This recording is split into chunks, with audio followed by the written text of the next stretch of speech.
like that. Oh, sorry. Yeah, I'm actually just now starting to film. Hey, it's Brad, Yamaha Marine Center. We're here on a Crevalle 26 Bay or HCO that they now call them. I'm here with John, Tri-C Stabilizers.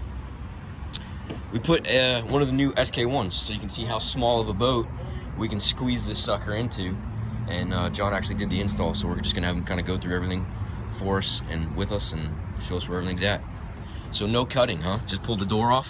Yeah, I had to pull this door off. I hung it like a dead fish straight up and down.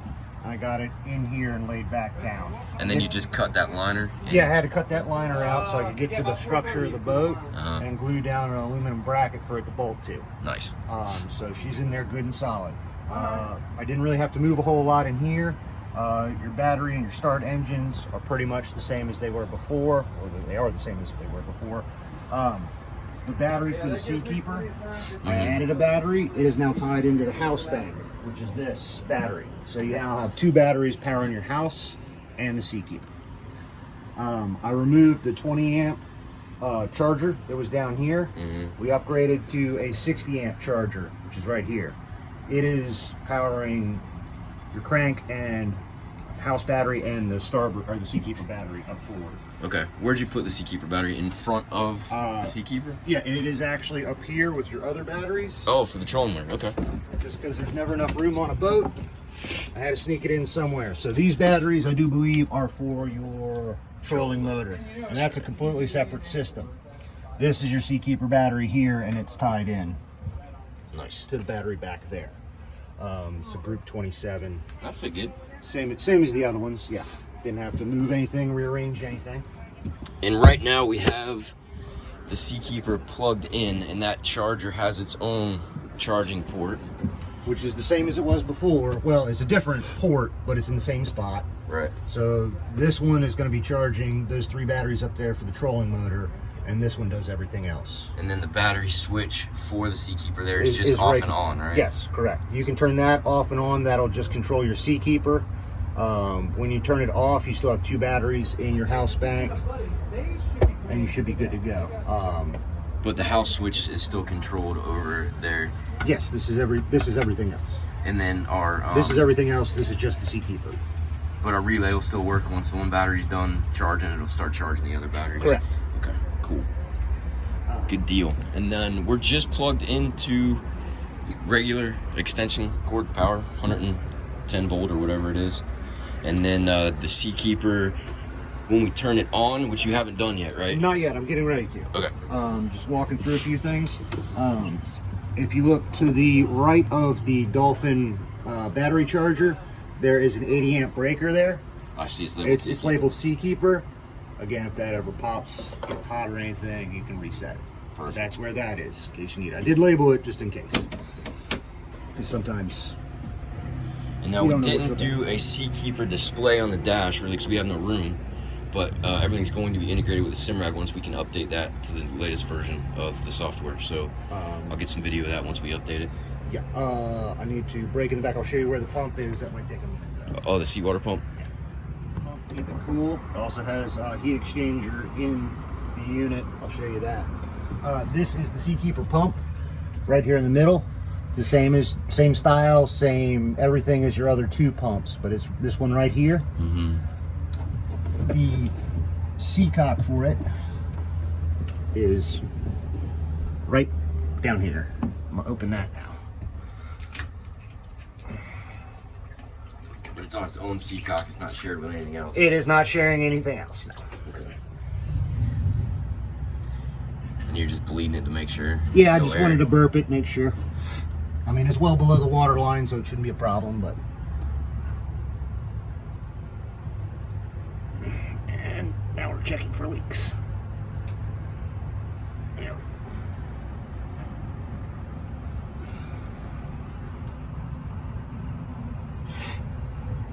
Okay. And how does that pump know to turn on?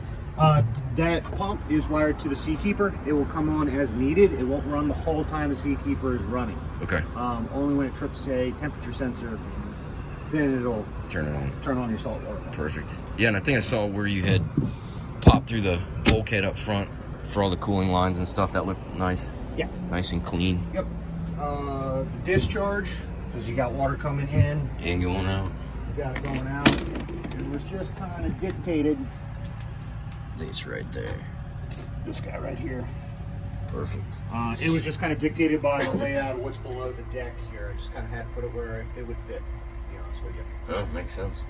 There is a 15 amp fuse for that Pump. Saltwater pump. It's actually, there's a fuse panel right to your right inside that door. Cool. It should be the one label with a white label. It says Seakeeper SWP. Yep. And there is a cover that goes on this that we'll install after he's done doing everything, so it'll look nice and clean. Yes. And then this is just his shop gauge, so. Yes. Cool. And that is Really it, huh? That's really it. That's pretty much all the elements of the equation there. So at least we know where everything's at, how to get to it. Yes. Now, on your gauge, is this all first-time setup stuff that you're doing right now? Some of it, mostly, I'm just going to be recording a lot of numbers for my official commissioning form. And once I get that turned in, then that gets into his warranty and stuff like that. Okay, cool. Which I've got a separate number if you want to talk about that. You know, I don't know if you already got a warranty or not. I'm not sure. Oh, I don't know. But we'll find out. I got a guy, that's all he does, is deal with warranties. Okay, cool. Cool. Whenever possible. So we can, basically, if we got this thing's on the trailer, plugged in the garage or near the house, spool up the unit. You have to spool it in the water. In the water? Yes. Oh, because it has to get the coolant water. It has water. to get the water, yes. Okay. It has to have... but if we can be plugged in while it spools, we can save the battery and we got... That's the ideal situation. Okay. It only takes 20, maybe 30 minutes to get it spooled up, which means by the time you've got the cooler loaded, the kids with sunscreen on them, all your fishing gear on the boat, you're good to go. Okay. Usually, if that's the case. And especially if you're running somewhere not very far away, you're just going to go sit on a sandbar and cruise. It's right nearby. Your engine isn't going to be charging your battery for that long at a high RPM. Now, if you're out there, you're running to, the fishing grounds that are 30 miles out or something, oh, yeah, your engine's going to be charging your battery that whole time, and by the time you get there, you're fully charged back up. Okay. So the engine, its priority is the house battery. Yes. And then after the house battery, it'll start with the Seakeeper batteries. Yes, and your crank battery as well. Okay. Same as it was before, except I've just added the Seakeeper in. Into that, okay. It's just putting that much load on it. It draws a whole lot of amps when it's spooling up. Yeah. Drop to maybe, I want to say at least a dozen, 12 amps, maybe even higher than that. But once it gets up to speed, it's not drawing much. It's pulling 2, 3. Okay. So that's why we upgraded the charger. Okay. To be pulling all those amps. That way, if you got other things running and stuff, you're not going to be tripping breakers. Gotcha. Because it was only, I think, a 20 amp charger. Okay, we're continuing to spool up. Again, this GPS signal we will get taken care of, so that will clear. This bar here, it will slowly build up as it gets faster and faster. Once it gets to 80% of its speed, give or take, it will give you another button. It'll show up right here. Looks like a boat rocking back and forth. Then you can press that button. That will unlock the unit. There's basically lock and unlock. The only difference is unlocked is stabilizing, locked is spinning, but it's not stabilizing. It's just sitting, not rocking. Right. Or not doing any stabilization. Then there's on and off, where it'll spool down, spool up, if that makes sense. Mm-hmm. I do have some paperwork to give you in case that is confusing. You can look over how to operate your display and all that good stuff. But cool. We're going to give it a few minutes while it spools up. The gauge is pretty self-explanatory, though. I mean, as far They as... try to make it as user-friendly as they could. But, it might not come natural to some people, Yeah. I mean, I can do it in my sleep, but that's only because I do these all day long every day. Yeah. If you've never seen one before, maybe it could be confusing. Obviously, we're always here to help. Now, components on the Seakeeper itself, I mean, the coolant's there. Yeah, you have your coolant overflow here. And we shouldn't really ever have to worry about checking that, right? No, it's not like it burns glycol. Unless you've got a leak, that shouldn't go down. So if it goes down, we got a leak somewhere. Exactly. If we're seeing glycol for some reason in the bilge, you may have a leak from that or from something else. But And then that's where the glycol comes into the unit through those blue hoses? These blue hoses are coolant lines. There's a coolant plate on top and a coolant plate on bottom. There is a zinc in the heat exchanger. This is the heat exchanger here. If you can see, right underneath the control box here. Yeah. There's a zinc right there on the top, a little tiny pencil zinc. Okay. And so that's a maintenance item though, right? Yes, it's something we take care of whenever we come to do a service on your boat. But obviously it's always a good idea to check your zincs. I'd love to tell you how often you need to change it, but it kind of depends on the boat. Conditions. How often you're using it, where it's docked at, stuff like that. And it's visible from here? Yeah, straight up off the top. It's a painted plug right on the top of that heat exchanger. Oh, that? Yes. Right there. Really? And so that'll start to corrode if we have... Oh, because that's pulling the raw water in right there on that heat exchanger. Correct. And then cooling the glycol. Yes. Gotcha. You got it. And now what's that controller on the top, that black box? Now that box? is in case for some reason you don't want a display or you don't want to integrate it into the MFD, you can still control the unit from that. Now it's not lit up right now because I have it unplugged and it's going to this. Gotcha. Okay. But under normal operation, this will light up as well. You simply got a power button here and an engage button here. Right. Makes sense. It just but once we have it hooked to the MFD, that'll be active and the MFD will be active. You can control it from that or from the MFD, but you'll probably just use the MFD for the most part. Good deal. The MFD gives you a whole lot more information, but most of it you don't ever really need to know. That's more for my benefit as a service technician. Gotcha. And then service-wise, it's an annual service or an hour-based interval? Yes. They say to have it serviced once a year, but I'm going to go into my paperwork because that refers to larger units, not necessarily this SK1. I got to look at the service schedule for that. Okay. I don't know it off the top of my head. Perfect. We can figure that out. Yes. And then it involved in the service is really just changing out the fluid? Yes. On that, we will probably check your brake pressure, meaning your hydraulic pressure. You've got a hydraulic piston in there that's making it move back and forth. We'll check your pressure, make sure you don't have any leaks. You don't need to be repressurized or anything like that. Flush the glycol, not that it goes bad, but it's something Seakeeper likes us to do. Flush out the old, put in new, and change the zinc. By and large, I think that's about it for this unit. They try to make it as maintenance-free as possible. Yeah, and it should be pretty easy on this one to access too, huh? Yeah, they try to put most of it on the top. I did say try. Yeah. It is a fairly compact unit. They did have to get a whole lot into a small package. Cool. Right on, man. Oh, you can tell it has an amp meter on it. While it's spooling up. So spooling up, about 40 amp draw. And then that charger's putting 60 out, you said it can do? Yeah. Oh, so it's definitely keeping up. Yeah. That's why we upgraded. It only had a 20 amp before. And now that we're at about 80%, which is why we got that. Yeah, then this populated now, that is the button that unlocks and locks. So once you get to 80% spool, it feels like it can do a good enough job keeping the boat steady. Yes, it'll continue to spool up. Yeah. Regardless, until it gets to full speed. But gray is locked, blue is unlocked. Same thing with the power button. Gray is off, blue is on.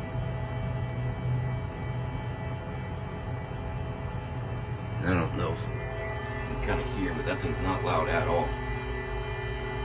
Where's the motor at that's turning this thing? It's actually inside this ball here. It's a direct drive motor. That's cool. So that is, the motor's actually inside that sphere. Inside that sphere is obviously a big flywheel that's spinning at 7,000 RPMs right now. And inside that ball, they've actually pulled a vacuum. So if you're thinking like outer space, like you throw a rock in outer space, it'll just keep going and going and going. That's why it doesn't draw so many amps. Once it's spooled trying to spin that thing. Yeah, we'll see that amp drop once it gets to full speed down to, right below 5, I would imagine. That's good to know. And what kind of RPMs does this thing maintain? Like 9,000? Let's see. You can actually set that. This one, the options here are 9750, or you can tune it down to 740, which means it'll do less stabilization because it's spinning slower. There's an argument, though, that if you spin it at the 740, your unit will last a whole lot longer. but nobody spends this kind of money on this kind of thing. And wants it to work. And wants Not to work. as good. You know, Yeah. you don't buy a hot rod and just put it at Run it at idle. Yeah, you want to have it at full speed. You know, you want to get the most out of it. That makes sense. You can change all the contrast. Yeah, you can. It's got a sleep timer, brightness, all kinds of stuff. You can change it from metric to, or Celsius to Fahrenheit. All kinds of different settings you can play with here. And that's under the 2 gears here. Again, this is your information screen, but this is a lot for me. Nothing you really need to know here. Does it have like a service interval built into it with that little wrench or something? This will give you more information. This is telling me what the gyro angle is back and forth. Drive temp. This is the drive box here. And that's converting your low amp voltage so it'll spin that motor.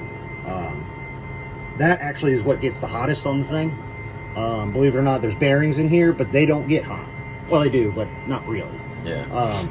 That coolant. Yeah. So that is actually what gets the hottest. So what that means is you can turn this thing off and haul the boat out of the water. You don't have to wait for it to spool down. It'll take hours for it to spool down. It doesn't have any brakes or anything to slow it. But as long as it's locked, you don't gotta worry about anything. But as long as you turn that power button off, you have no power going to it. It can spin and spin and spin, and you can haul right out. It's not going to need any water. That would be a huge design flaw if you had to wait 6 hours before you could pull it out of the water. Or you know, it got slowed down enough to pull it out of the water. Yeah. So we're waiting to get 100%, and then we'll run through the. And then we'll crank the engine, unlock it, take a first spin. Yeah, because I kind of like to. So what? It's probably about 90% spooled up now. We got the engine started, so it's charging. Just getting the boat rocking.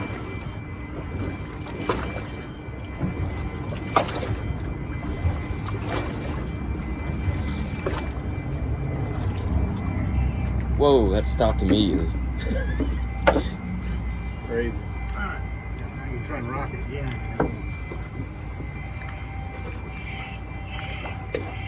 Stopping us from doing it. Yeah. Isn't that cool, man? It's crazy.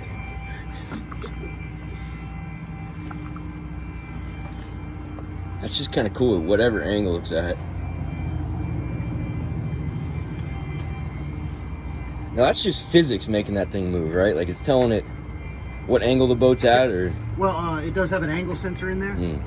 That's going to tell it, you know, relative to the plane of the boat, what it's doing.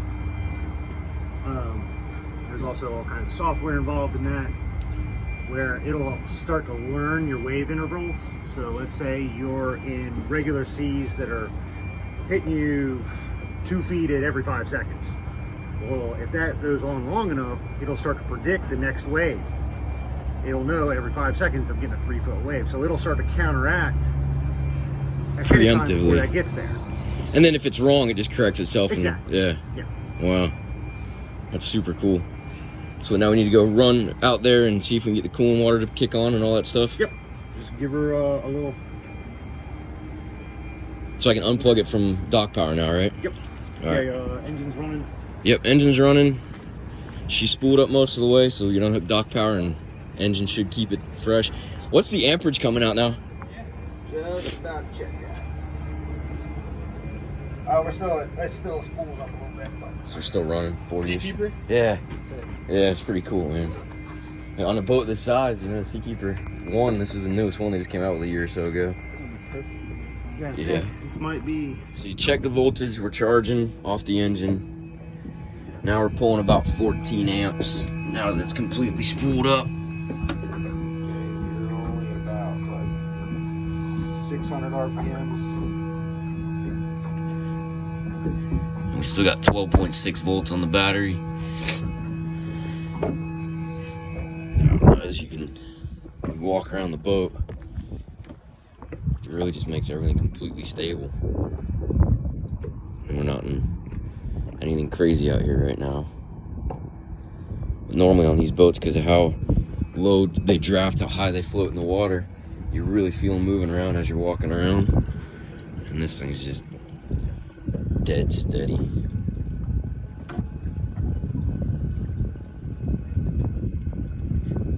pretty impressive.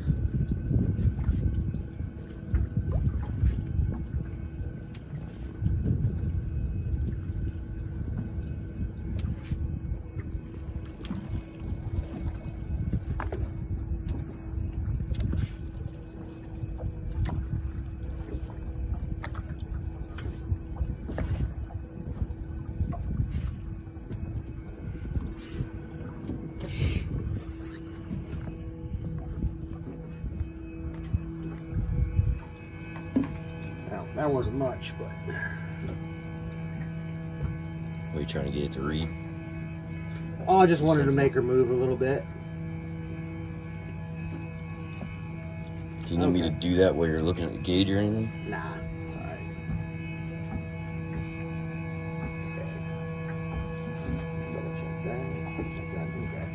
Okay. We picked up a GPS signal now, so... Even little movements, you can see that sucking. That's crazy. Yeah, we won't really be able to get much out of it.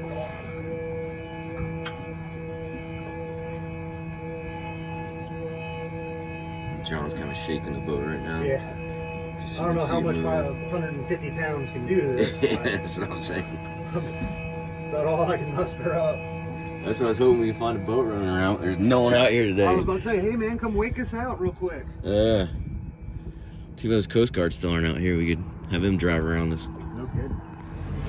So we got our NSS 12 Evo 3s updated. So we got the pretty display on screen now.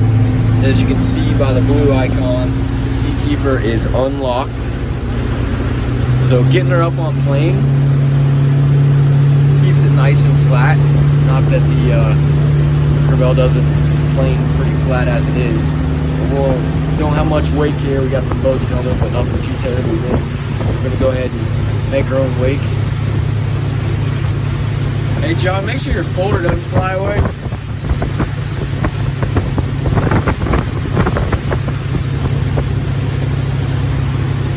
You can see it's calculating pitch and everything. Got some decent rollers. Get yourself right in the middle of the junk.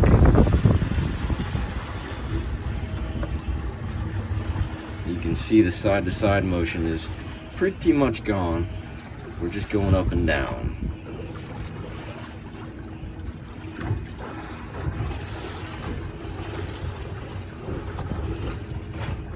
So pretty cool. Hopefully it'll help with the seasickness. Take that out of the equation. You can see the adjustments being made in real time. Control the brightness on the controller here, or the actual LEDs on the Seakeeper as well. Day mode, night mode. I don't know what all this stuff does, but we're at the high RPM setting. Temperature. Info. All your stuff, serial numbers, versions.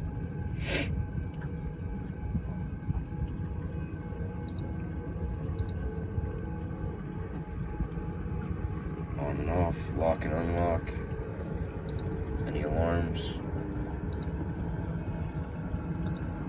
Pretty cool stuff. Alright, so to get the thing back on the trailer, we turn it off on the controller, turn it off on the battery switch, and then you can see your icon goes dark. You can still hear it spinning, but as long as it's locked and everything's off, the raw water pump's not going to come on. It's just spinning in there. It could take 4 or 5, 6 hours for the spinning to completely stop, just because of the vacuum and the fluid in there. But if you have any questions, give us a call. Brad at Yamaha Marine Center, 904-644-7631, or YamahaMarineJAX.com.